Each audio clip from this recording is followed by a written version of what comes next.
evening, everyone. It's 5:30, so I'll call the meeting of the Committee of Whole to order at 5:30. If you'll please call the roll.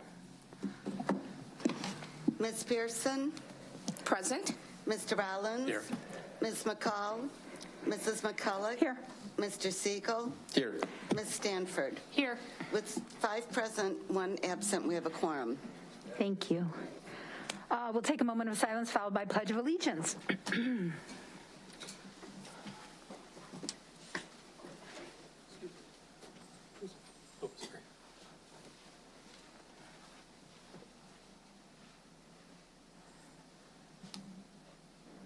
I pledge allegiance to the flag of the United States of America and to the republic for which it stands, one nation, under God, indivisible, with liberty and justice for all.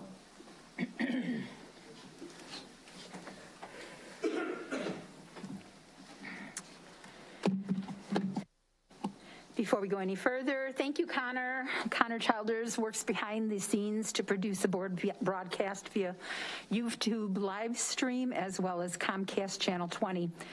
I'd also like to welcome Superintendent Student Advisory Council Representative Katie Jensen. You don't look like Katie. Where's Katie? Katie is not going to be able to be here. She will be at our retreat instead, so she's going to be joining us for our retreat. It's like, I should have looked up sooner, right? But that's okay. It was worth a chuckle. Anyways, yes, here it is. She is absent tonight at the end of the sentence. No problem. Katie will see you on Saturday. I want to remind everyone to please hold your questions until after each of the presentations. First item on our agenda are the meeting minutes from 11/1/22. Do any of the board members have changes, corrections, or additions to those meeting minutes? Head shake, shake. No, no, no. If not, is there a consensus to approve? I'll take a thumb. Da-da-da-dum. Yes. Okay. Sounds good. Thank you. Ms. Pearson, I'm going to give you the floor to lead the Internal-External Stakeholders Committee portion of the meeting. Thank you, Mrs. McCulloch. Here is the 12-month calendar for the Internal-External Stakeholder Committee.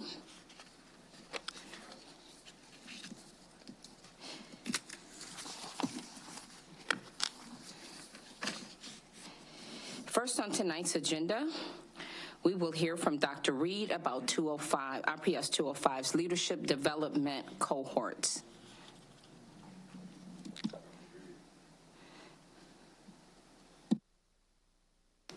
Thank you so much. So we kind of want to recap today what took place in our leadership training over 2 weeks ago in our presentation at the state leadership meeting.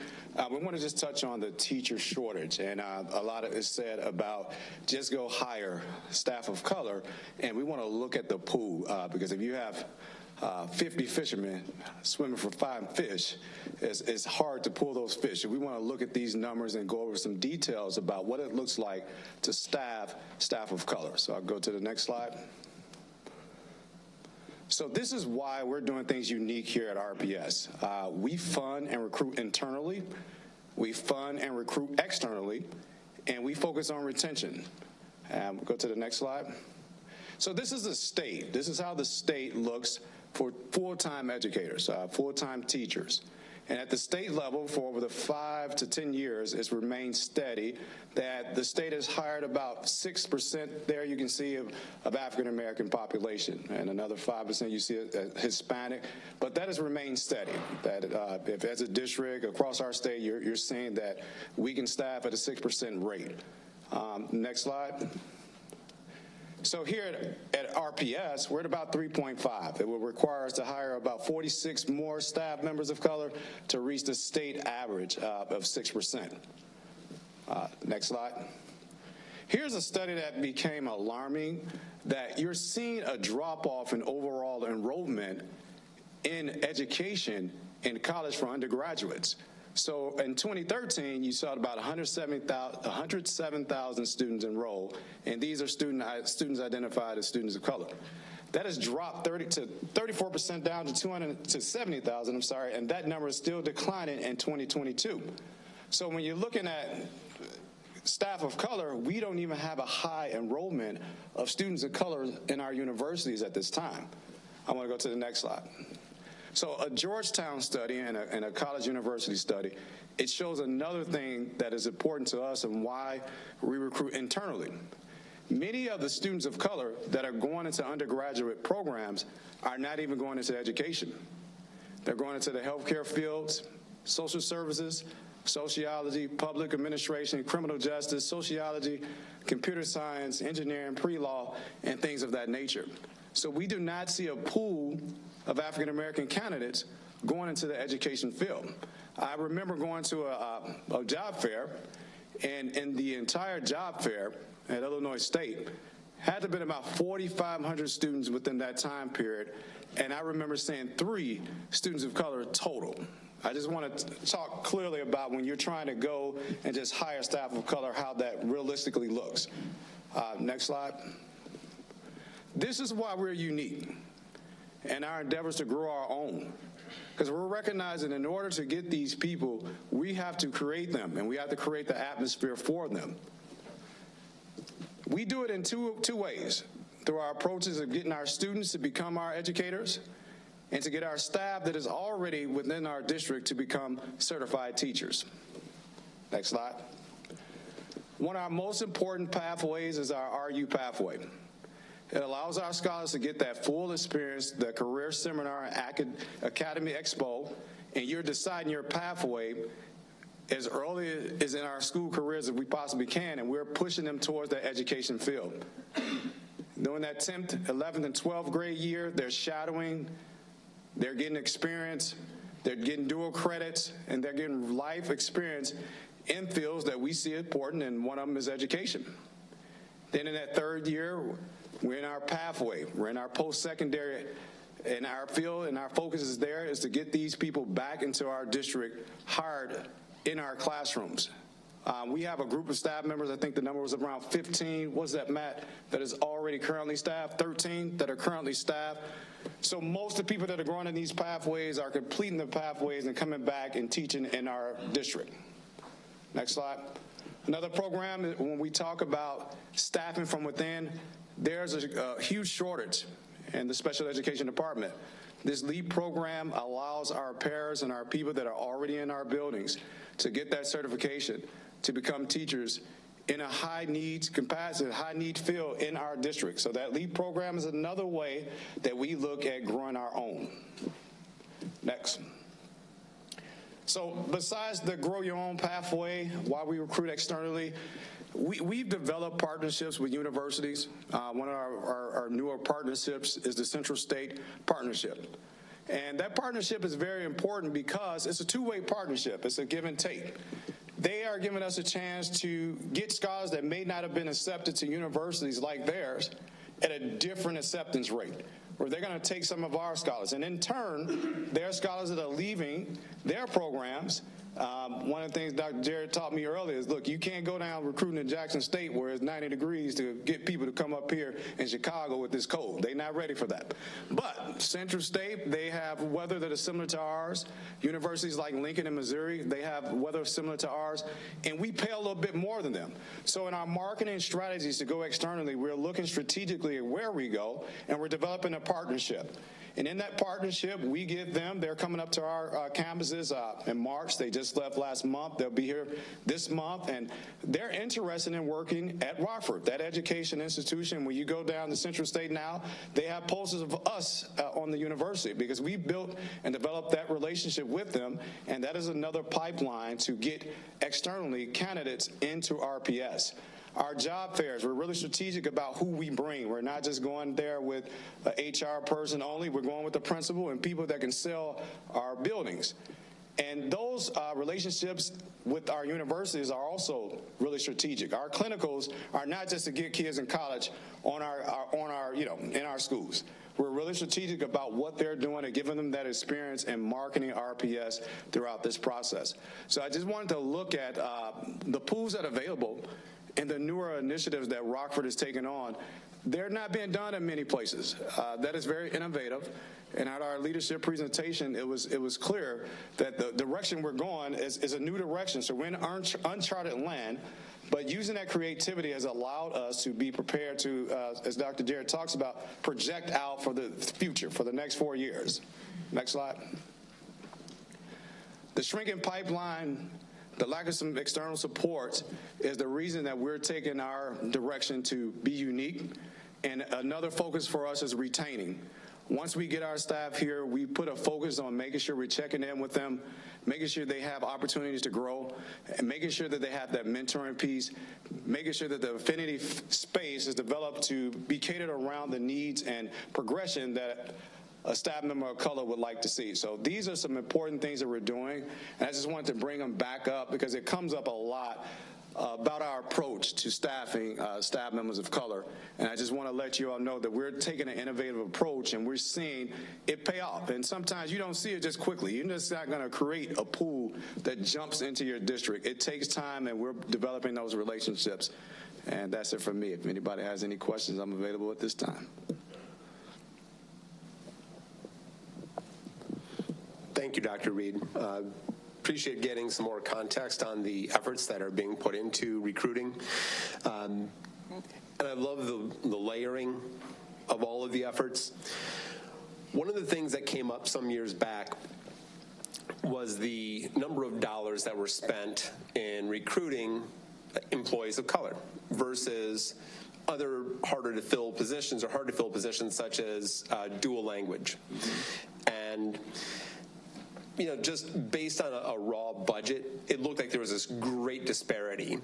What would be really interesting to see in this is there are some really cool graphics and a lot of words showing and saying what we're doing. But for some folks, I think the way that they understand the effort that's being put in is to see that in dollar signs. If there were some sort of a price tag that were put on these recruiting efforts, what does it cost to bring one of our students and put them through a bachelor's program? What does it cost to take one of our employees and put them through a master's program? What does it take to develop a principal? And what is the annual cost on that? Now, it may be a pretty staggering number, but I think that would speak volumes to those who think that we're not putting in the effort to attract and retain a staff of color. If they can actually see, this is how wide we're opening the wallet. Added to the time and the effort, I think paints a much more clear picture. Is that something that we might be able to see as a board report?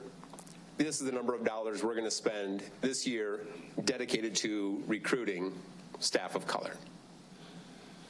I think that's something that we are working on, looking at being really strategic about the 4-year projection and what we spend on a yearly basis and the outcome, because sometimes the programs, they pay for themselves when our staff is in our district. But that's definitely something I will look forward to creating so you can see how much we spend in relationship to the outcomes that we're trying to see in our efforts. So, yes. Thank you. Are there any other questions? Go ahead, Mr. Rollins.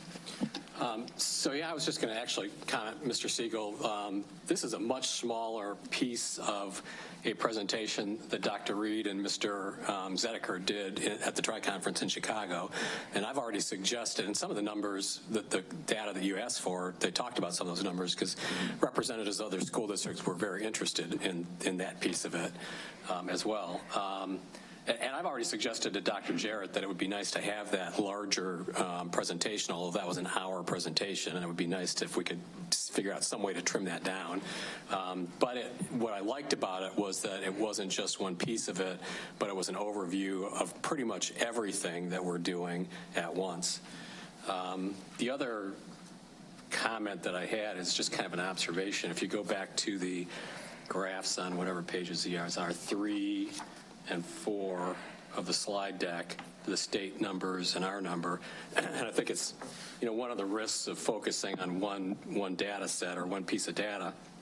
Because and I have been tracking this, one of the things that's interesting is that if you look at the state data, only 0.8% of teachers identify as being 2 or more races, but if you look at Rockford, it's 3.9%. So we've seen a shift, we've seen a growth in that number locally. And, for me, I think what I really focus on is just the percentage that are white, and we are still about 5 percentage points over the state average.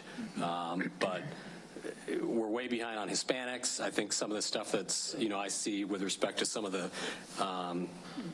people that are in our pipeline, I think we've got some pretty good numbers for Hispanic kids who are going through our program who want to become teachers. So I'm hoping, that's going to help us locally. Yeah, once, when you listen to the entire presentation, you realize we are starting to make some progress. Jude? Actually, Mr. Zediker, you did put out a number for what we spend per year on the whole program, on developing all of our staff as well as the LEAP piece when we were at that. Thank you, Mike. Yeah, so every program is a little bit different, but the RU Pathways, we spend annually about $436,000 on the RU Pathway. The LEAP program was budgeted at about $1.8 million. That included about $660,000 in tuition for those students, which we were able to wrap up in a federal grant. But that included also substitute coverage, other ancillary costs that go along with those programs. So those are our two big ones in terms of that financial cost.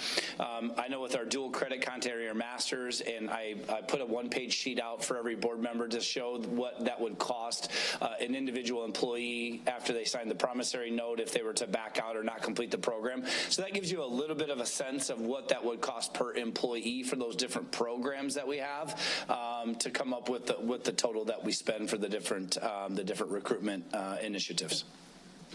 Thank you. And with regard, I see the LEAP program, and we have a picture of everybody there. I mean, we are not, while we're recruiting efforts are for colored teachers, we are not limiting our development within the district to any particular population, right? I mean, we want any para or to want to become a special education teacher, for example, or nutrition or whatever. And our students that we're looking to do the pathway and try to go to RU and get the less expensive cost to go there, again, you don't have to be a certain race to participate in that. So we're trying to develop everyone and hoping that those incentivize students or staff of color to commit to being a teacher in the district. Would that be correct? Yes, that would be accurate. We are in Pathways. We were at Roosevelt today. We're there consistently. We're looking at all scholars and giving them the opportunity to understand how valuable it is to partake in being an educator. And we are picking up on a lot of scholars. I think the focus on the staff of color in particular is because of this disparity and what we want to see in the outcome. So, but we're definitely going out and recruiting everybody and trying to get them more understanding of the value of being an educator in RPS in particular. And I said this, I think, at the last meeting, but it clearly shows that we're putting our money where our mouth is in trying to recruit and trying to diversify and trying to develop. So like you said, David, until people see that you've opened your pocketbooks and where you're spending your money, they don't realize really the commitment that we've made. So,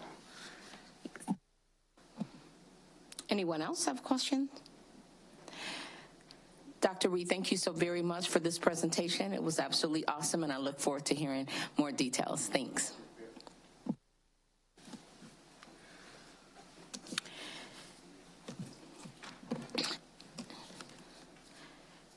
Fairview Early Childhood Center was honored as top 3 finalists in the category of Best Preschool at the 2022 Best of the Rock River Valley Gala, held on November 3rd. The Best of the Rock River Valley program polled the local community to select the best business and organization in the area. The winners are chosen through community nominations and voting. Congratulations to administration and staff for this honor. Let's give Fairview a hand. Thank you.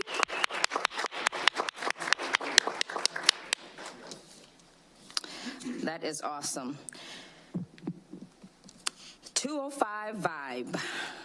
This week's item on the 205 Vibe was RPS 205 announces school board vacancy in Subdistrict F.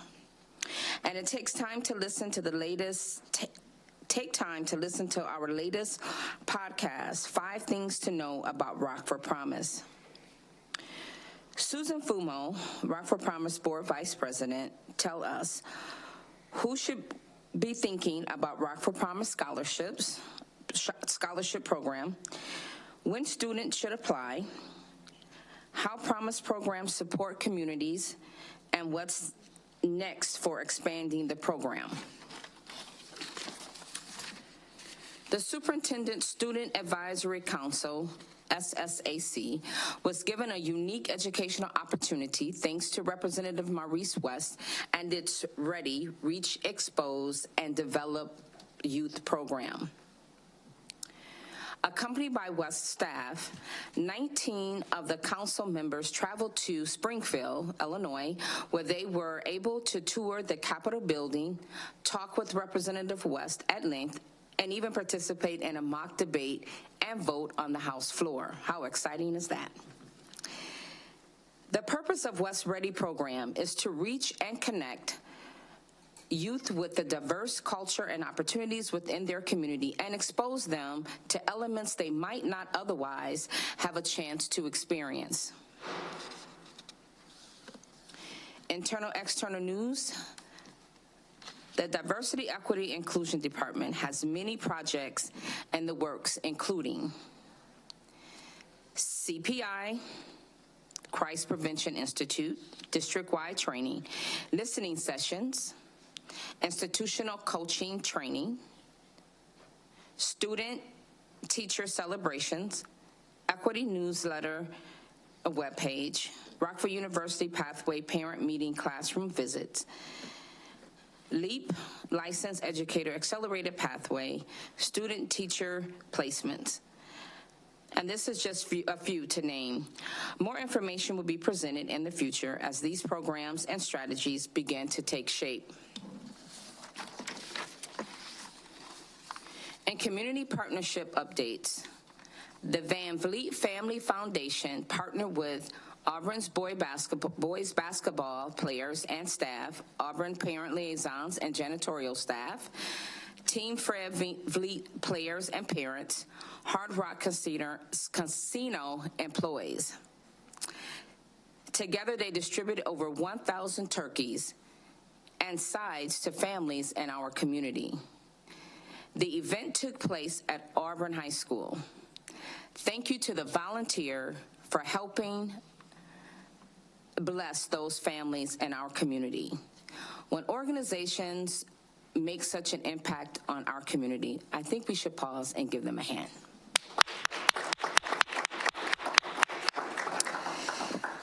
Community Annual Salvation Army Coat Drive collected over 250 coats for RPS students. Donations also included snow pants, hats, and gloves. Thank you to the Salvation Army for organizing this event. Goodwill of Northern Illinois donated 4 totes of uniform khaki pants for Eisenhower and Lewis Lemon schools. We truly appreciate generous donations. And lastly, if you're looking for a fun way to support RPS 205 Fine Arts join us for the Middle School All-City event on Wednesday, December 14th at Forest City Church. Fine Arts Expo, 5:30 to 6:30. Orchestra concert, 6:30. Choir concert, 7 p.m. Band concert, 7:30. More information can be found on the board calendar. Thank you.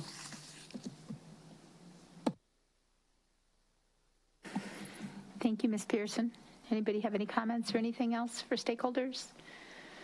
Seeing none, we'll move on to the Performance and Monitoring Committee. Ms. Stanford, would you please lead us? The floor is yours. Thank you. This evening, we do not have any formal presentations from the administration. We have several board policy revisions and one item from finance. Moving forward, the board policy revisions will proceed through the Governance Committee. Okay, item A is Board Policy 4.140, Operational Services Student Fees. The proposed revisions require the district to waive both school fees and fines, including fines for the loss of school property for all eligible students. Students whose parents are veterans or active duty military personnel with income at or below 200% of the federal poverty line are added to the list of eligible students. Homeless children and youth are also eligible for waivers. Board Policy 4.170, Operational Services Safety. Revisions clarified that only students may be exempted from school safety drills. Board Policy 5.120, Employee Ethics, Code of Professional Conduct, and Conflict of Interest. This policy is renamed in response to Faith's Law, so the title explicitly references an employee code of professional conduct as required by the statute. In addition, revisions set forth expectations for employee behavior, including maintaining appropriate boundaries with students. Board Policy 7.70, Students, Attendance and Truancy. The proposed revisions reflect statutory changes that require school districts to excuse middle and high school students one school day per school year to engage in a civic event. Additional revisions reflect the requirement that every 2 years, the board update its absenteeism and truancy policy and file it with the Illinois State Board of Education and the Regional Office of Education. Last, Board Policy 8.30, Community Relations, Visitors to and Conduct on School Property. Proposed revisions prohibit visitors to be on school property when the person's alcoholic beverage, cannabis, or other lawful product or illegal drug consumption is detectable, regardless of when or where the use occurred. Additional revisions clarify that the use and or possession of medical cannabis on school property is prohibited unless an individual has complied with Board Policy 7.270, administering medicines to students, implementing Ashley's Law. Are there any comments or questions about the board revisions, policy revisions?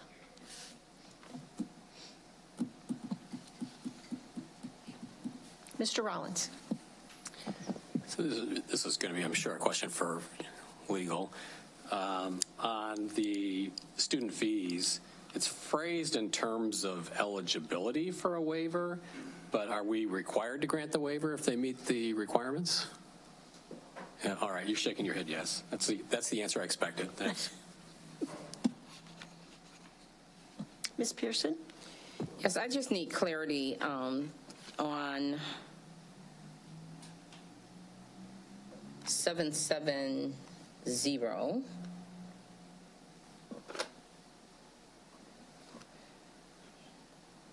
So the red line indicates that that information will be removed, correct? Excuse me? Yes, and in some instances, the language is redlined in one area but moved to another area in the policy. So the example that I'm looking at in the red line is the enumerated paragraph number 2, where there's the addition of religious reasons. immediately above that, you'll see the removal of that language about confirmation classes in the, looks like the second paragraph. So the language about confirmation classes and other religious reasons was moved to enumerated paragraph number 2 towards the middle of the page. Thank you. So, number 7, we're at, one moment.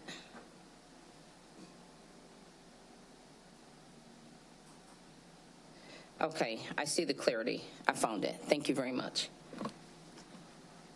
And that was a question for the same question for another policy, so that's all I have. Any other questions? Okay.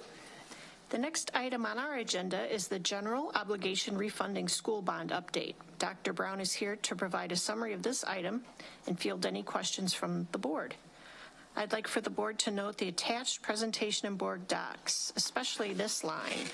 The district captured approximately $7.5 million in additional savings by pricing on January 27th as compared to a current refunding in November. Dr. Brown, please walk us through this update. Okay, I won't take a lot of time here. Some of this is really a recapitulation of what we did back in January, but we actually did close the bond refunding on November 3rd. And I think the big thing to note there is, had we not done this when we did it, it probably wouldn't have made sense to do it. It would have cost us money to probably do the refunding. So, if we were all really, really smart and knew what was going to happen with the bond market, we'd probably all be sitting someplace else right now. But we did the right thing here, and we got a little bit lucky. If you go to page 4 of that, you'll see what the actual yields on the bonds were versus what the yields would have been had we priced it, back at the beginning of November, and you can see a really, really big difference.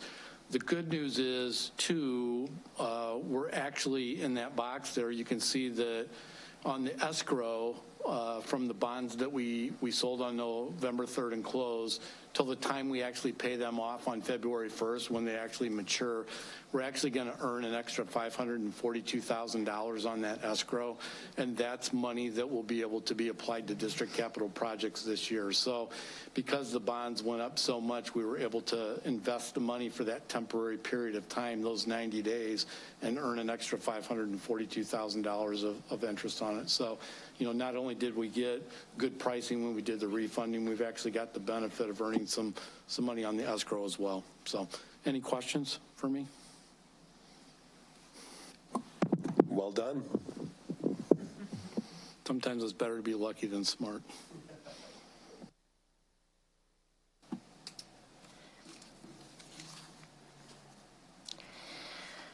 Okay, finally, we have a preview of consent items for December 13th. I would think that rather than going through and reading the description of each one, if anyone has any questions about any of them, unless you want me to read the descriptions. Anyone? You don't have to read them. Thank you. Mr. Rollins? Yes, let's see, digital fingerprinting equipment. Can somebody tell me what that's about?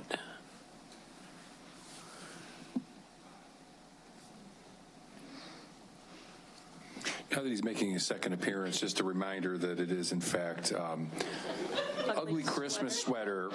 And this is not Mr. Zedeker's normal board attire. So I think he thought he wasn't going to have to come up much tonight. So just want everyone to know our Chief Human Resources Officer typically dresses more formally. Yes. But he's in the spirit, and thank you for that. That's right. That's right. This is just a bid. We've gone with a company firm that supplies products and technology, works with our IST team for our fingerprints for our background, working with the FBI and others. So this is just an RFP to select a vendor for that process for our new hire.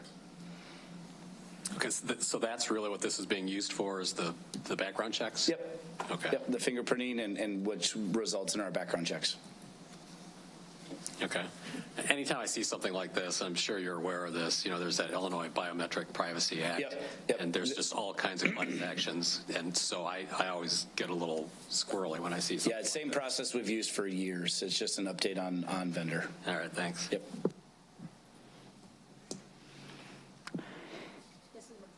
Could you just do a summary of J, the IB, what we're approving for that, and also what's being done and what additional construction we're doing in this building? Sure. Item J, the International Baccalaureate Program. The administration recommends that the board agree to contract with IBO on an annual basis in order to have guidance and support as Conklin works towards IB authorization. You have any questions? Which means there's a company that's going to work with us to make sure that we're doing it right as an oversight? That company is the International Baccalaureate Organization. So we're paying them. Right. That is part of the certification processes. There's an annual fee, and that goes in. That's part of their certification business model. Okay. So, all right. I didn't know if you wanted me to answer a question, but it was on the board floor in the spring as part of the budget that was proposed. And then when Mrs. Brenner and I were here a few weeks ago, it was included in the update that we just wanted to get ahead of that before it came to you. That's part of the training and annual oversight to make sure that we are following IB procedures. So things will just come forward to us. This should take us through the end of the fiscal year. We wanted to get this in front of you now. Thank you. Okay, letter N, recurring contract, Larson and Darby Group, administration building, 4th floor renovation. Architectural and engineering services are required to provide renovation design for the 4th floor in the admin building. Renovations will incur minor layout changes to enhance department alignment and collaboration. Are we changing who's on the 4th floor? Are we just moving people around, or what is the reason that we're doing this was my question. Second, the communications team is moving down to the 2nd floor, so that opens up some space on the 4th floor. And then there's some people that are on 4th floor teams that are half on 4th floor. Some of them are in offices and other floors, so it'll allow teams to be whole. And then just all of the renovation that we've done starting on the 7th floor and coming down in terms of light fixtures and those kinds of things, all of that will be updated from what I understand. Pictures at the schools, Tim. But at the end of the day, this is just the architect's piece. I'm sure we'll be seeing many dollars more to do that work. Okay, thank you. Any other questions? I do have a quick question. Actually, it is on Jay regarding the baccalaureate program. So I understand that this will be a lottery system, and students are going elementary age children go to their zone school, correct? So then, what will happen to what schools will the students that are currently attend Conklin? What will happen to them after that the lottery system is completed and you know who's in the program? I think I can address this one. Thank you. Excellent question, Mrs. Pearson. There are currently, what we are doing for the first time is an attempt at a quadrant-based special program priority, and we're focusing on McIntosh, and we are focusing on Conklin, and then also Welsh and Westview. And so what will happen is the Conklin zone will be absorbed, and so instead of having 4 neighborhood school zones, there will be 3 neighborhood school zones. So the McIntosh and basically the McIntosh, Westview, and Welsh zones will all get slightly bigger and take on a larger area with the idea that they will not necessarily be serving more students because the IB program will first draw from that quadrant of the city. If this is successful, our hope is to contemplate doing something very similar in the southwest quadrant of our city and also the southeast quadrant of our city as well. Thank you. Any other questions or comments? That would be it. Thank you. We'll move on to the Planning and Development Committee. That would be Mr. Rollins. The floor is yours. Thanks. I've got a very short committee report here. The item, really the only item we've got is to discuss ComEd's EVs for education. And apparently Jefferson applied for a grant from ComEd, this EVs for education, where ComEd would donate or reimburse us for up to $50,000 for the costs of an electric vehicle and a charging station at Jefferson High School. And I can't remember who we were talking to. Mike Phillips, is he around, Mr. Phillips? No. Does anybody have any? So we talked about this a little bit at my committee, and I had some questions, which I thought somebody was going to look into, but one of which had to do with the timing. So EV vehicles are a little hard to get these days. He did answer me? Oh, okay. Well, I'm behind on my emails then. So in general, I guess Jefferson High School is going to be getting an EV that it would use in its driver's ed class. I guess I'd ask if anybody has any questions, but is there anybody here that can answer the questions, if anybody hasn't? Just to update you, they're looking at used vehicles. I think Greg could do it. I can help you. Yeah. So we are looking at a used vehicle, and if we are not able to secure one in that time frame, then we just wouldn't be a part of the program. So it's not that we have to buy a more expensive vehicle or anything like that. What we're trying to do is source a vehicle that would fit within these parameters and still include the installation of the charging station and then the hookups for the monitoring on the technology side of things.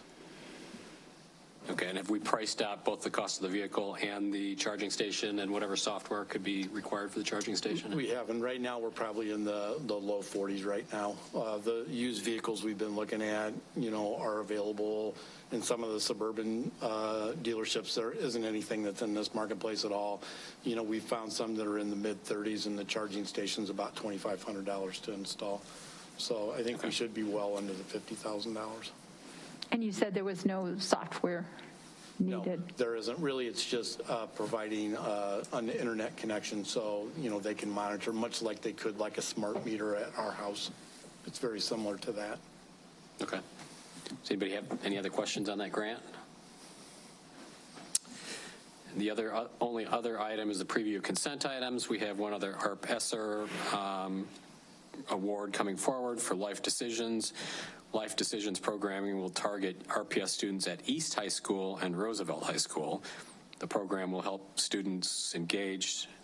keep students engaged in extended time learning to support our district's universal goals. Anyone have any questions about that one? I have an Art Besser one, though. Is Maureen here? I mean, we had that gentleman here last week about the walking school bus. Where are we at with that? Oh, good. Okay, thank you. That completes the report for the Planning and Development Committee. Okay, thank you. We're now on to the Governance Committee, which would be mine. I'd first draw your attention, so mine are consent agenda items, aren't they? But 10. 10D is a fee waiver for Phantom Regiment.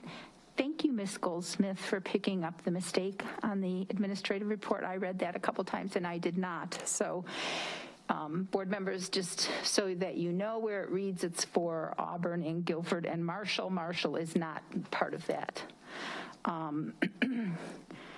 But the administration's recommending the board approve the receipt of an in-kind donation of band-related equipment from the Phantom Regiment in exchange for a partial fee waiver for the use of the facilities at Auburn and Guilford. The Phantom Regiment would be conducting 3-day camps for their show of shows. Those would be in March and April. And no RPS students will be involved. The district does hope to plan for student performance with the Phantom Regiment in July, but that is not part of this fee waiver. Item 10E is the MOU with the Teachers Union related to the International Baccalaureate Program. It allows for the implementation of additional requirements for teachers and other certified staff members who work at the IB school outside of the present collective bargaining agreement, such as training mandated by the IB program and weekly participation in PLCs. And there is a payback in there if we train people to be part of the IB program and then they move out of that program, correct, Ms. Goldsmith?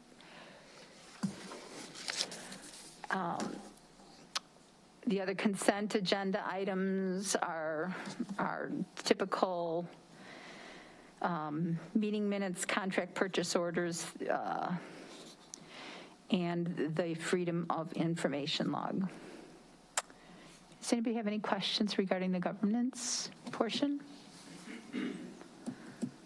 Mr. Rollins? On the Phantom Regiment, I just got a question on how this is phrased. Are we actually, because I read the executive summary, are we approving a fee waiver or are we approving an in-kind donation? Because the executive summary reads as if really we're just being asked to approve the in-kind donation. It's the fee waiver and the in-kind donation. It's both of those. I think that we could do a little wordsmithing. Yes. Before we vote. When I touch base with Ms. Sperling this afternoon, it is an in-kind donation of equipment at a certain value, and they would use that in-kind donation to adjust the fee, reduce the fee by approximately $3,800. I'm sorry, reduce the adjusted fee to about $3,800 with the in-kind donation in the amount of approximately $6,000. But then we're also approving the actual fee waiver, or we're just approving the in-kind donation? Essentially both. The receipt of the in-kind donation to lower the fee related to the program. Yeah, I'm not gonna, it's not worth it. Mm-hmm. All right. Do we have any speakers signed up? Okay, I don't have to read that paragraph then. Before we begin the board candidate interviews, do any of the board members have any business they would like to put on the agenda? Ms. Pearson? On which agenda? On the board agenda. Do you have any comments that you'd like to make? I mean, the floor is open to board members. Okay, I just want some clarity in regards to the IB staffing. If Dr. Jarrett could just very briefly explain how the staffing for this program come into play. Is it, was the position posted, or was it selected because it's a unique program? If you could speak to that just a little bit. I'm going to turn over to Mr. Zedeker, but on a high level, what we've done with the existing staff at Conklin is we have given them the first opportunity to interview for the position.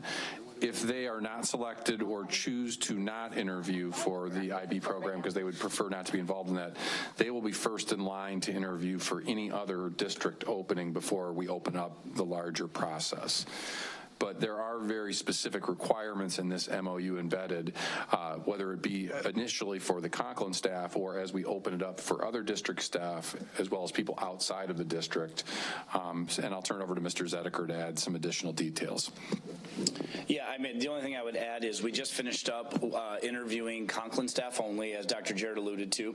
The next phase of the process is in January when we return. All buildings have an opportunity to do what we call building internal, so any shifts within the building. Once that process concludes, then the teachers at Conklin who either A, were not selected, or B, chose not to apply, they go on what's called a displaced list. And this is something we negotiate with the union when we closed buildings during our facilities plan and built new ones. So there's a negotiated process for this, and the teachers then get to choose their position. Essentially, they don't have to interview. As long as they're certified, they are prioritized to be placed in those positions. And then February 1st, we will then be able to advertise the remaining positions outside externally. So then both internally and external applicants will be able to apply for the remaining vacancies at the IB school. Thank you. And I have one other thing before we move forward. If at some point we can have a conversation or discussion about, I came across some information, and I just got it today, Dr. Jarrett. I would have given you a call. And this is just a thought. So Washington Park Center has an alternative to suspension program. And if we could, and from my understanding, and again, there's more information to be looked into or have discussion. From my understanding, the Park District is funding it. If that's something that we can work with, so there is not more loss of learning where it relates to a suspension. Jude, you look a little confused. Washington Park is another community, yes? The community center. The one that's here. Correct. Sent you Rockford something Park. that to look at for alternative for suspension, and you're going to share that with Dr. Jarrett. And what's the takeaway then to put it on the agenda? It's really more from a governance standpoint. Then do you want to put on the agenda for a conversation? Yes. Correct. Okay. Mrs. Fromm, and where would we put that under? I'll let administration, after you see it, give us some insight as to where it would fall on the agenda. Okay.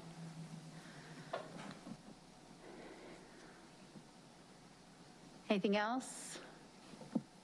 Thank you.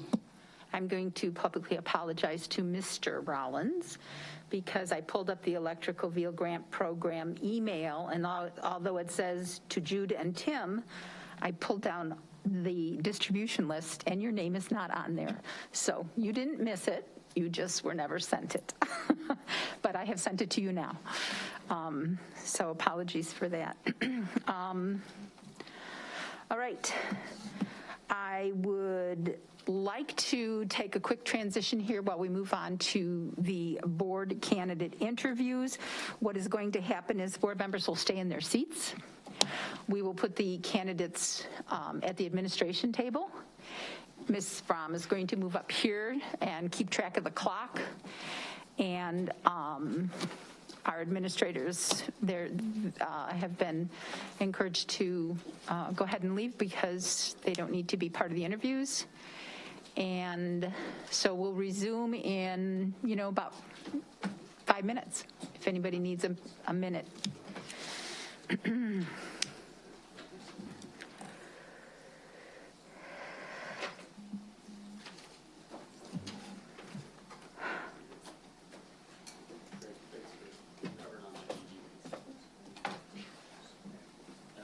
Do you want to tell them where they go, and do you have name tags, or is there anything I can do to help?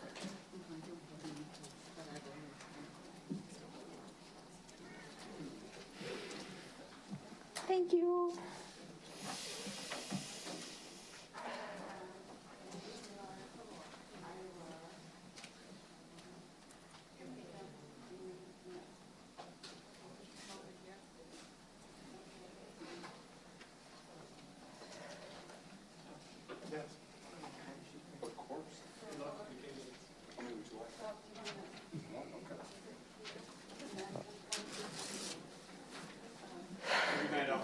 Thank you.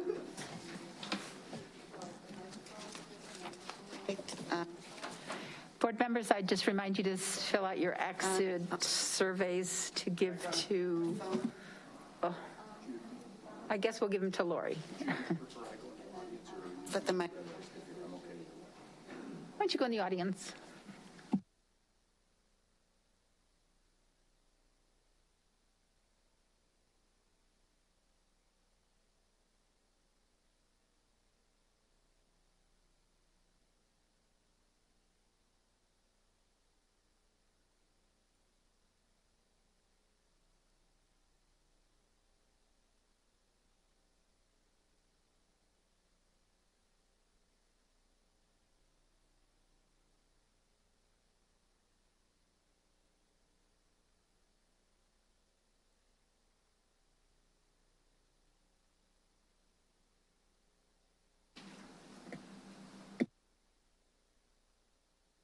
when you want to talk.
I think it's digging your feet. That's why I'm sharing with you in case there's what you want to put. Okay. Thank you. Oops.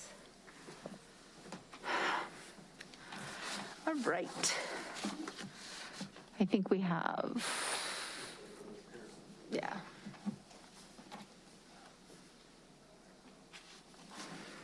We'll wait a minute for the rest of the board if you guys. The way that this will go in, and I know that Ms. Fromm shared with you, is that we'll have you introduce yourselves and give a 2-minute introduction. It's kind of hard because the clock's over your head. But if you have a cell phone and you want to run it, if not, Ms. Fromm will kind of just put her hand up to let you know that it's time and you can close. And then we will have board questions. Each board member will have a question to ask you. You'll have a minute. Did we say a minute or a minute and a half? What do you have? 4. For the questions. Same as last time. No, the last time we had 60 minutes altogether, so I think we did 2 minutes. No, we didn't. A minute and a half. So we can give you a minute and a half since we're only asking one question each instead of 2. And then you'll have time for a closing statement. We'll alternate who starts on each of those. And I'm sorry we don't have name tags. We're going to try really hard to get that right. And Ms. Pearson's back. But if we put them in order in front of us,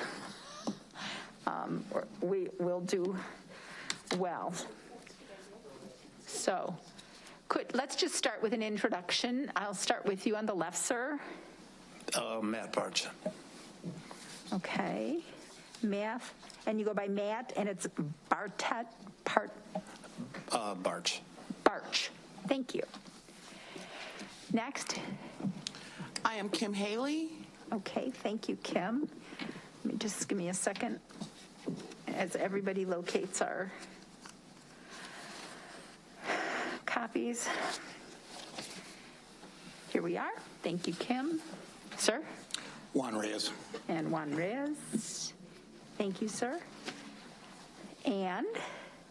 Aurora Quinones. Okay, thank you. All right. I guess, Matt, since you went first for names, Kim, you get to go first for your opening. So I'll let you take that. Okay, so my name is Kim Haley. Kind of a little bit of background on me. I'm born and raised in Rockford.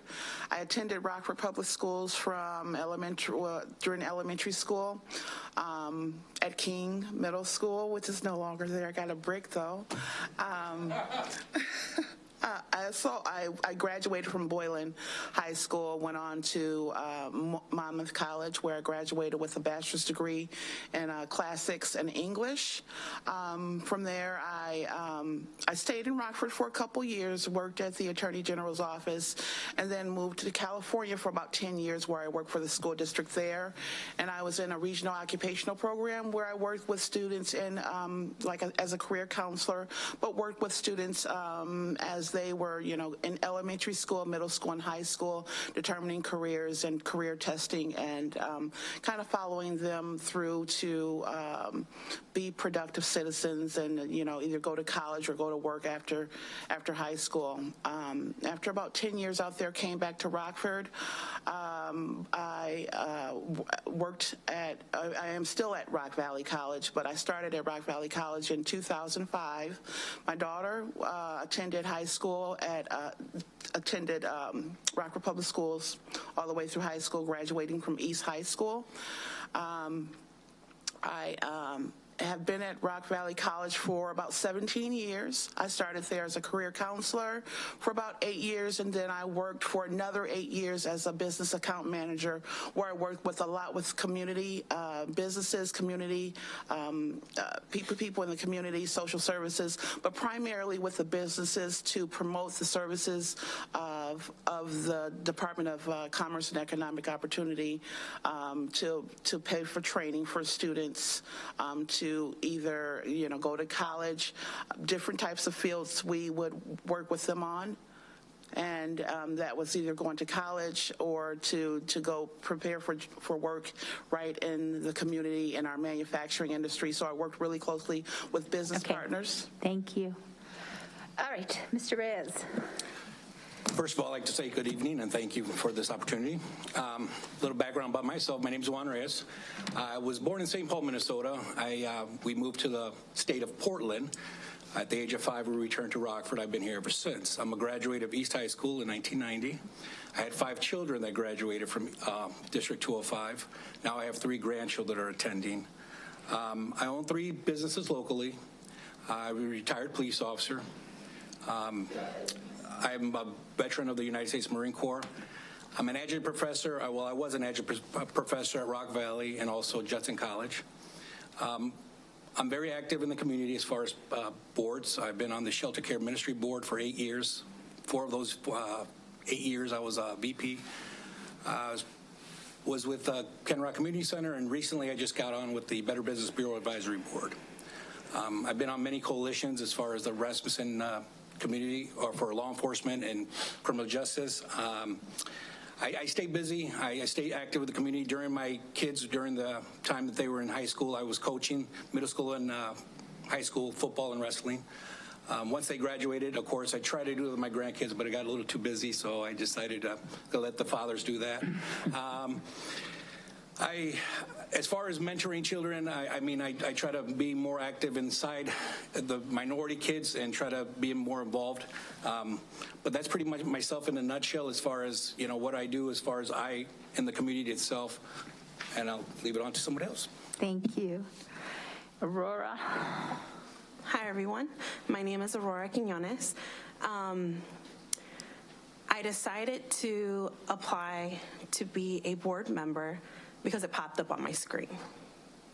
I am currently a full-time worker for the sanitation plant here in Rockford. I have 3 kids, ages 8, 4, and 1 years old. I am the current president of the PTO group at Whitehead Elementary. Being a president has taught me a lot of different things that as a parent and also as a leader. I see there is a big disconnect between the Hispanic community or Spanish speakers. It is a bilingual school. I do see a big disconnect there.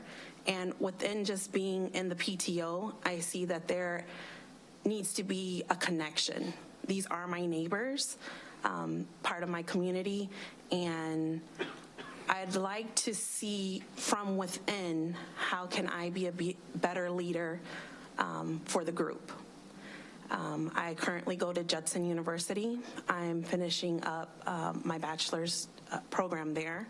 I did graduate from Auburn High School, class of '04.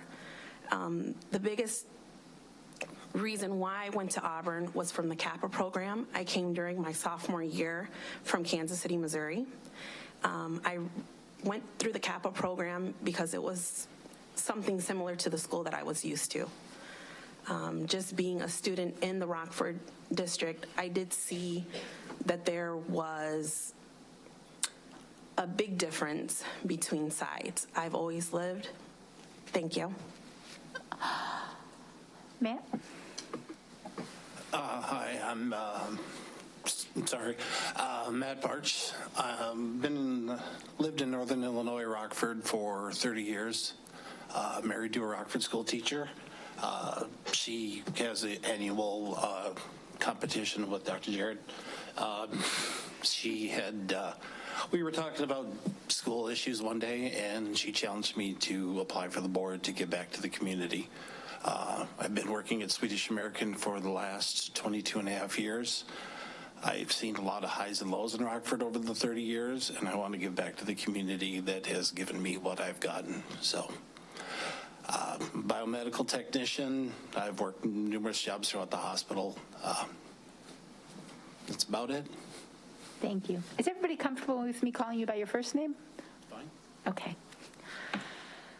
All right. Why don't we start, Ms. Pearson? We'll start with you, and it'll start, first question, we'll start with Mr. Reyes. Thank you. My question is, how would you describe building an effective relationship with other board members and the school superintendent? Communication. In anything I've done in my life as far as police work, being in the military, lack of communication, everything goes south. So as long as we communicate, stay communicating, making sure that even if we disagree, we stay communicating and not try to polarize each other, I think everything will work. Once you start polarizing, once you start separating, and this is my side, that's your side, that's where we start having problems. But it shouldn't be really the board, how we can communicate with them. It should be more, how can we communicate and keep the community more structured, so that way we keep the same board instead of the community being disruptive and hating people on the board. Let's try to work as a unit, as one. That way everybody's happy, not just the board, the community and the parents and everybody in general. Thank you. Aurora?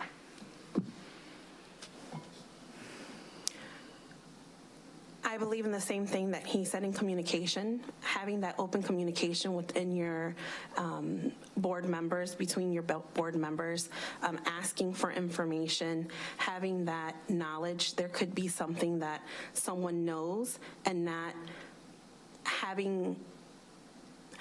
being afraid of asking and speaking up. Say, for instance, oh, I don't want to say something because it might offend someone. Or maybe it could be they work, their regular job, and maybe they have certain knowledge that maybe I want to find out. I think having that open communication is something definitely very important. Everyone has a different way of life, a different way of thinking, and I believe having a strong board is something very important for the community. Thank you. Matt?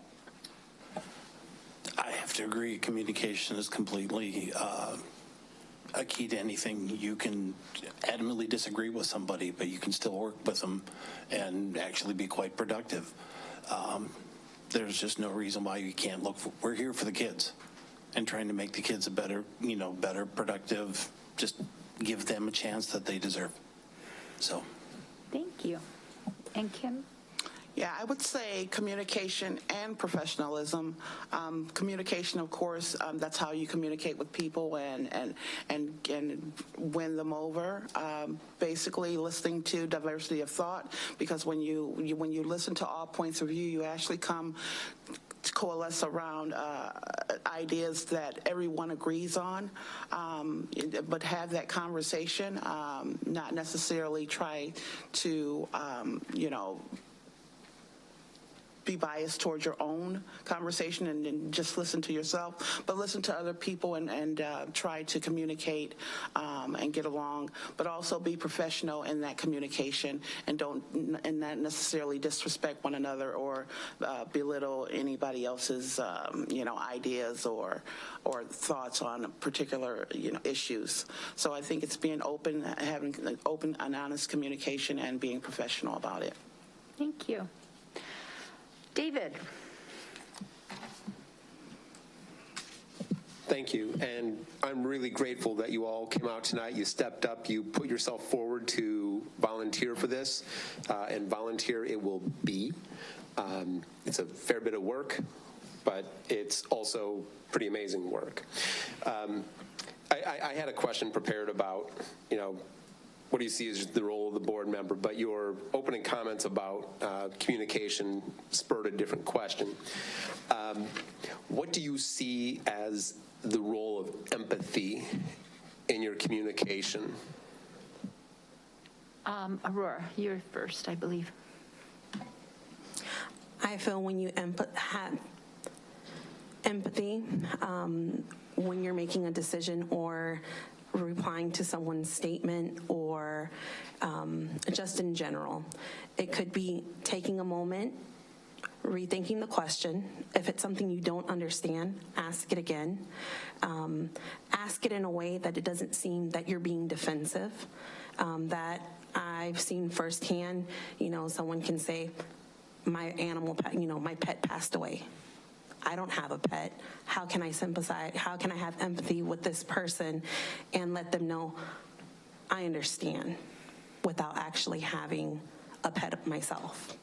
So that is something that I believe that when you have empathy with someone and whatever you do is just taking a moment, thinking, and being careful with what words you use and what tone. Empathy is one of those words that you can, people, define it the way they want to define it.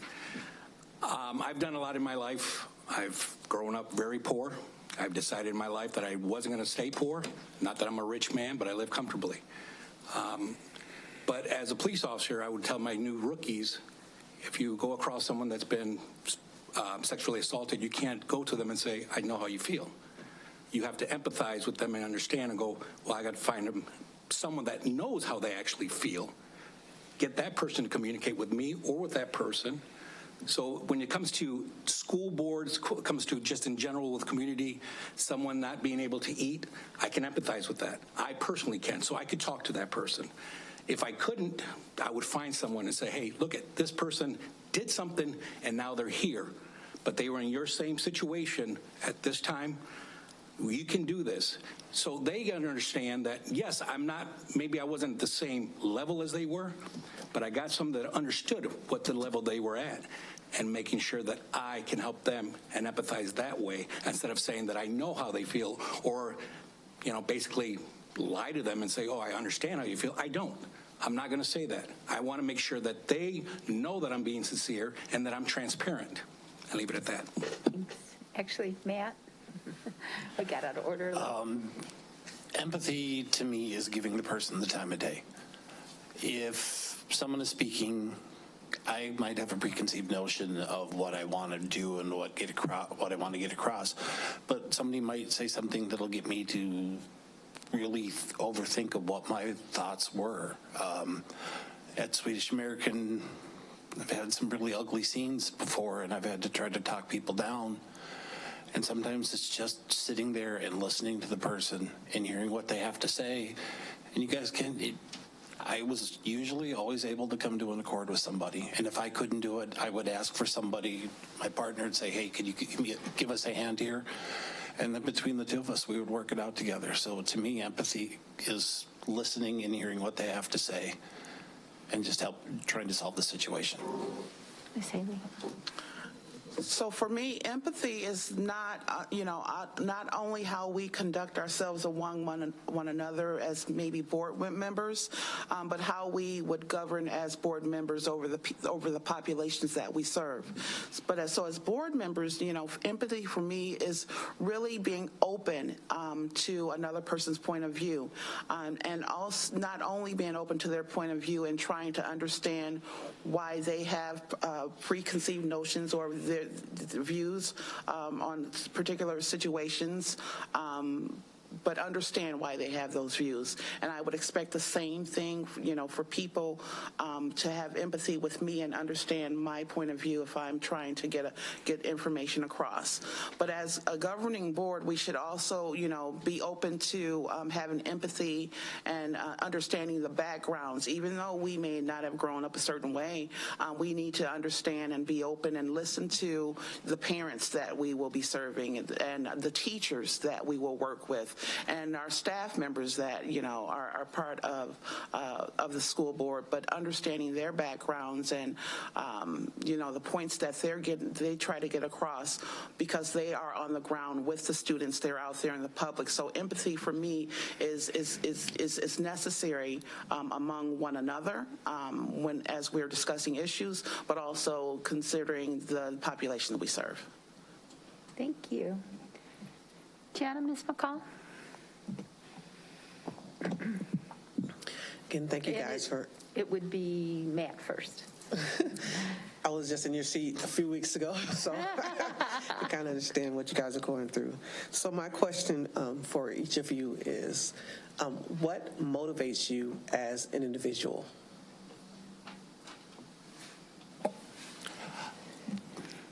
Good one. I've learned as I've gotten older to better myself, to help others. My dad always taught me, well, I didn't really get to know much, but the one lesson I ever learned from him was to help those that can't be heard. And so as I get older, I just find it that I seem to be more drawn to the people. I have an autistic son, so I'm an advocate. I have nephews that are the LGBTQ. I advocate for those. And I just advocate for the voices that can't be heard because I don't think they're being heard now. So that's what I would like to do, is just to be there for the people. So thank you. Ms. Haley? For me, what motivates me, there are really several things that motivate me. I want to be a good role model to my daughter, to my nieces, to my nephew. I want to make a difference in Rockford. I know a lot of people have moved away from Rockford, but this is my home. This is where I was born and raised. This is where I came back to. So it motivates me, in my job, particularly. I work with students at Rock Valley College, but what motivates me is that they're getting the education and they're taking that education to this community, and they're making that community a better place, not only for themselves, but for me as well. So just, being able to help people, knowing that I've made a difference in somebody else's life is great motivation to me, and knowing that I made a difference. Thank you. Mr. Reyes? 3 things that motivate me: God, family, and country. That's what motivates me. God directs me where I'm at, and here I am. Just recently I ran for state senate and didn't work out, so the voices above said, hey, the board seat opened up, why don't you try that? The community itself and my family together, I see them, and I see some of my nephews and nieces struggling in school, and for me, I want to motivate to show them that they can do this, even though they're limited in certain things that they have to do. There's a couple of things here that if I did get on the board, I would love to look into vocational, areas, bring back those old school kind of things that we used to have. But the children are the ones that actually motivate me because, I just see a decline in our children today, and it's like, what happened? We got to do something. And if I can sit on that seat and try to help, that's what my motivation is. The children, the community, like this young lady said, people are moving out of Rockford. Why? Well, they always say in the school districts, the crime. We got to do something. We got to do something better, for that. And that's what motivates me, so I can be a change. Kind of like when I was on the Shelter Care Ministry Board and Kenrock Community Center. They were both in red when I got on. When I left, Kenrock won the Accessius Award, so did Shelter Care Ministry. Did I do that myself? Okay. Aurora? I believe the children are the future. You might know that from a pop song from Whitney Houston in the 90s. That's something I grew up with. After hearing that and listening to the lyrics, it says, I believe the children are the future. Let them lead the way. You always basically want to find yourself, and also I want my kids, my neighbor's kids, or any kid that I see when I'm helping at the school to see me as a role model, to see someone of color, to see someone that does speak Spanish, that, you know what, I can. To be that voice for young parents, to be that voice for parents that work full time, that are trying to go to school, that are homeowners. Just trying to bridge that gap, because I have a lot of people that I know that say, that's not for me, or, I you know what, I don't have a master's, or, I don't have a doctorate, or, I'm not in a position that I can't. I want to be the person that says, I can, and you know what, I'm going to help you. And I believe that's what motivates me, as cheesy as it sounds, a pop song, but when I hear it, it motivates me more. When I'm feeling down, I play that and I say, you know what, thank you. Thank you. Ms. Stanford, and this will be Haley first, or Kim first, Ms. Haley. Thank you all for throwing your hat in the ring. I appreciate it. Being a board member has a big time commitment attached to it, and hopefully you already know we don't get paid. My question for you is, how will you handle the time commitment and fit it into your already busy lives? My daughter is graduated from high school in 2020, so I don't have that to worry about anymore. I don't, so as far I am familiar with the commitment, I did run for the board in 2017.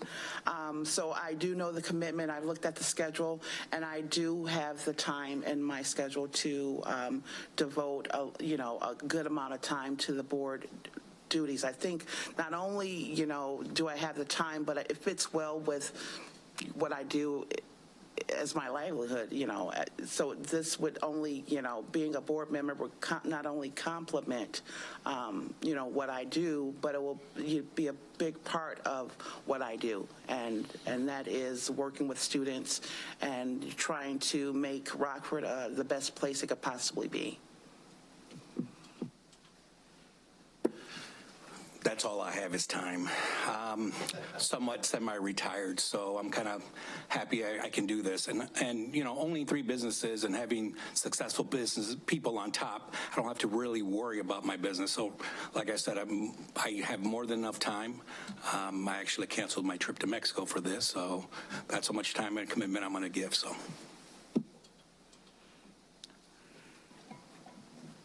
Prioritizing, doing things that motivate me, being a part of what I believe in, and prioritizing my time. What's nice about being a board member, you have a calendar, and then you can plan around that calendar and go from there.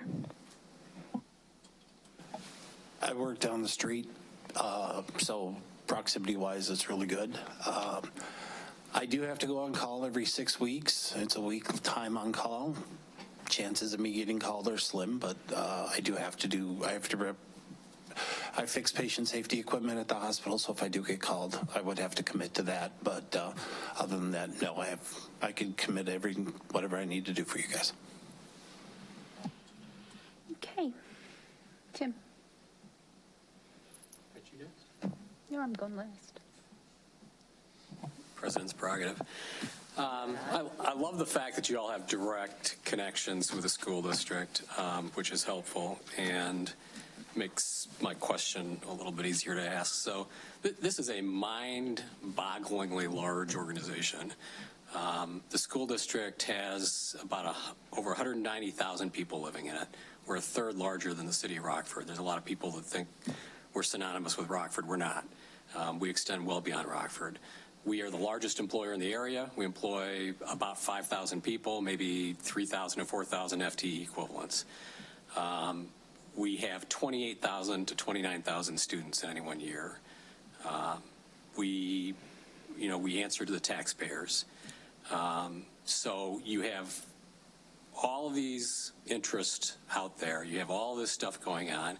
Our budget's $590 million a year. Who's first on this one? Who am I looking at? Mr. Reyes. Mr. Reyes. So what do you think is the main issue facing the school district at this time? From the outside looking in is our kids and our families. Our families, the problem is that there's no family anymore. There's no family structure. So today earlier, I'm hearing you guys with all these programs going out, and it's just great. It's wonderful. But what are we doing to these families that are single mothers, single fathers? Why aren't we helping in that area first to get these kids to get more in school, more involved in school, have better graduating numbers? I just see it that there's where the problem I see, and we need to correct that somehow. How we're going to do this, I don't know. Like this young lady said earlier, there's a lot of Hispanics that are disconnected because they don't speak the language. I'm a bilingual person. I'm sure she's bilingual. Does that help? No. Let's educate them and speak English. Let's try to help them instead of enabling them, I assume. But that's the problems I see going forward, if we don't put a kibosh to this or try to help one another in that, area. We could give them all the tools, but if we don't show them how to use them, they're going to fail regardless. So that's what I see, that the problem is. Correct me wrong. Can you say the last part of that question? I'm sorry. Well, the real question is, what do you think is the major issue facing the school district right now? Well, that's just it. Family structure for me. All right. The appreciation of teachers and the overcrowding of schools. Being part of the PTO, I am there sometimes when I have my days off of work or I use my vacation time. I see that teachers are overworked. They're overworked and they're underpaid, as in they could have a big amount of students in their class. A lot of those students have behavior issues. My son is part of Circles of Learning, and what I see with a lot of teachers there, because he goes through the kindergarten program there, which is through Rockford public schools, that there's not a retention. So kind of like what the presentation was earlier, there is an issue there because they say, I'm not getting paid enough for this. And hearing that discourages, I feel that it discourages the atmosphere. It discourages the students. If you see your teacher upset, why should I learn? This teacher doesn't really care. Why doesn't this teacher care? Because they don't feel they're being supported. That's me looking in from a parent's view, and also as a leader in a parent-teacher organization. I am seeing that on a preschool level, and I am seeing that in the elementary school level. I saw a classroom. Oh, thank you. As a spouse of a teacher, I'm going to say it, safety. I don't believe teachers are safe. I don't know what the answer is, but I'd like to figure out what I could do to contribute to the safety. I also believe that these children need mentors, people to believe in them. And I'm here to just try to help out. I think every kid deserves a chance, and it seems like right now we're not giving them the chance they deserve. So I would like to be a part of that solution. Thank you. Kim? So the biggest problem I think the school district faces is a credibility issue. I think that, all of the problems that were mentioned here kind of, lends to that, but, I don't know how much we can do inside the home. But I know what we can do as a school district is make sure that we are training our students to be productive citizens in a 21st century world. I think that we need to, I think that as far as credibility is concerned, that our business leaders look toward the school district to produce individuals that are going to be competent and able to come to work in the industries that are here in this region, across this region. So I think, as a school district that, we need, although the school district has concentrated a lot on reading, I think a lot needs to go into like the math, when we think about technology and different types of works that is coming about. Of course, we need reading, but we also need math. So I think we need to support our teachers, be more diverse so that, students are wanting to come to school and see people that look like them. They learn better. They gravitate toward those individuals. So I'd like to see more of that so that we can, be more credible across the region. Okay. Any board members have another question? I mean, we got through it quick and we lost 2 of our candidates. So we have a smaller group. Does anybody have another question they'd like to ask? No. All right.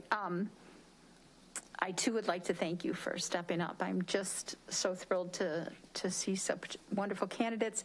My question is kind of, it was a real eye-opener when we interviewed Tiana, but you've heard what each other have said, and you've heard viewpoints, and you've listened to this board meeting. I'd like to know why you think you're the best candidate out of the group there. What is it that you have to offer us as a board and as a district and as a community that would make you a better board member than the other people that you're interviewing with? Matt, were you first? Yeah, as to my fellow candidates, I don't hold the candle. But I'm a veteran. I fight, and I'm not saying that, and I will kick and scratch my way to do whatever I need to do to help people out. And like I want to hear to help people. So that's about all I can say. Thank you. Kim. I don't want to say that I'm necessarily a better candidate, but I do have a lot to offer this community. I am a lifelong learner, and I truly believe in education. I truly believe that every student can learn. I believe that, we should be the first choice when employers are coming and knocking, that we are able to offer valuable, workers to the community. So I think I have, that background where I have worked with community members, employers in our community. I've worked with, I'm an adjunct instructor, so I work with our students on a regular basis. So I have that background, not only, with our service industry jobs, but I have kind of a pulse on, the manufacturing industry and what our employers out there are looking for. Thank you. Mr. Reyes? Yeah, I'm not better than anybody, but do I have qualities? Yes. I've never said that I'm better than anybody. God made us all equal. As far as, qualities, not even me holding a bachelor's degree says that I'm qualified or I'm the right person. Being a community leader, being a police officer in the community, being a business leader in the community, I know fiscal responsibility. I know how to read profit and loss statements.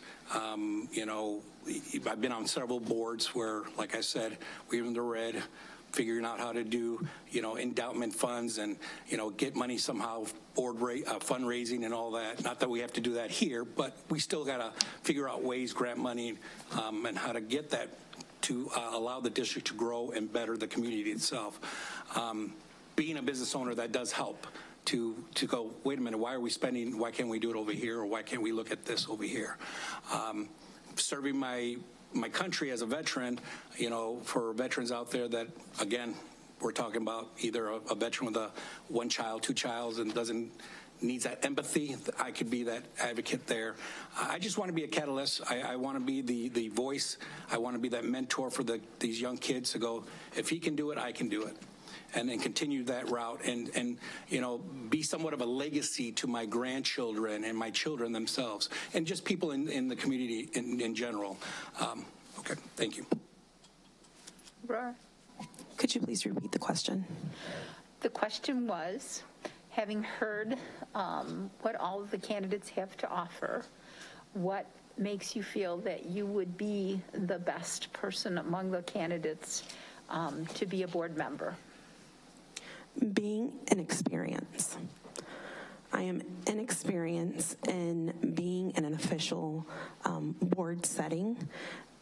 Like I mentioned before, me being voted in as PTO president has shown me a lot. It has opened my eyes. I do work in the public sector as well. I have a couple of years working there, and I do see myself in a leadership role in the future, and I feel that being a board member is going to help me. Unfortunately, in a lot of positions that I've been in, there's never that room to move up or to be in a leadership position, so I do feel I can learn from others and take that knowledge and apply it to my everyday as well. Thank you. Once again, any other board members with a question? If not, I'm going to ask for closing statements. Ms. Pearson.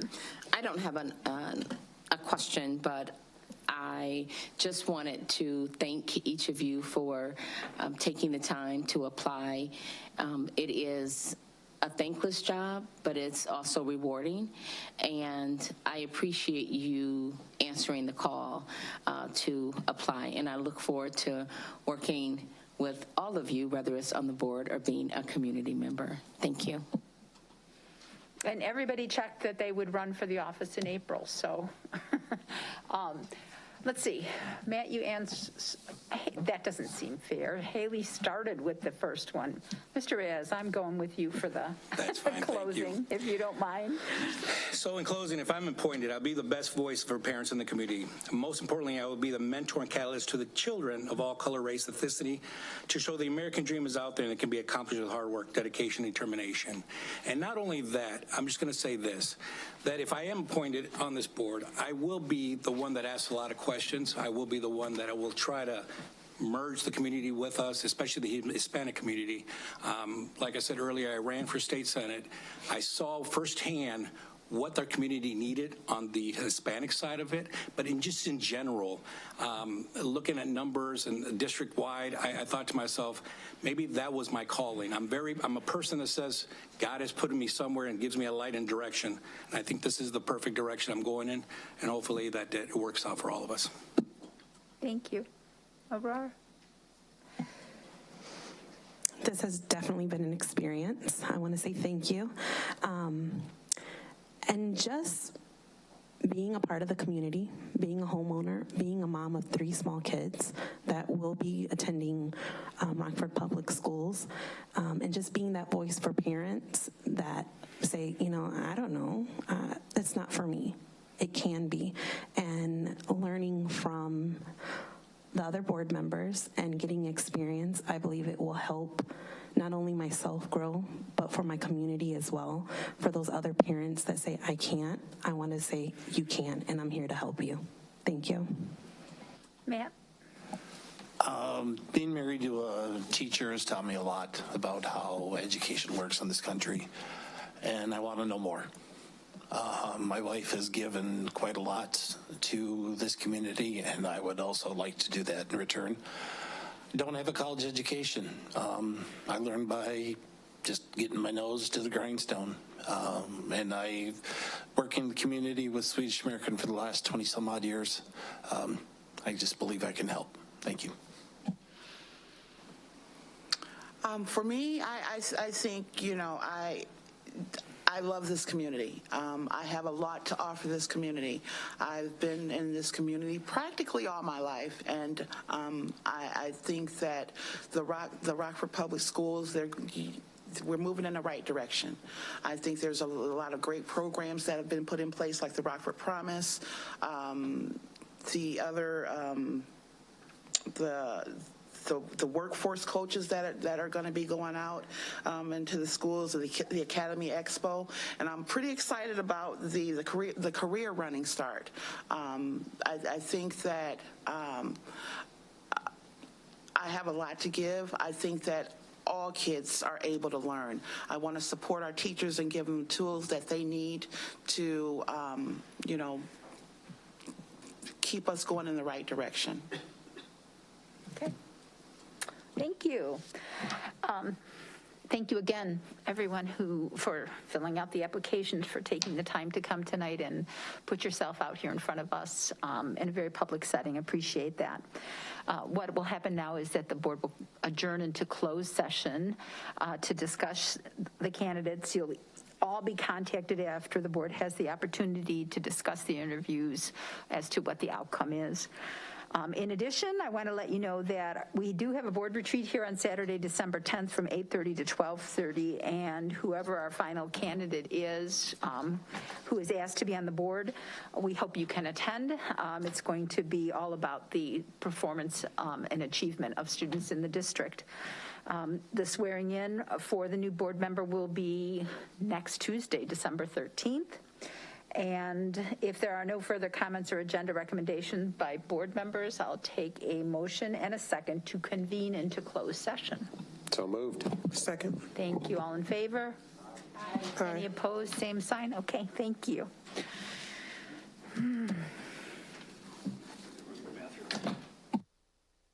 Board members, if you need 5 minutes just to use the facilities or whatever, we'll see you. We will be meeting back there. Yeah. Thank you. Thanks for being here.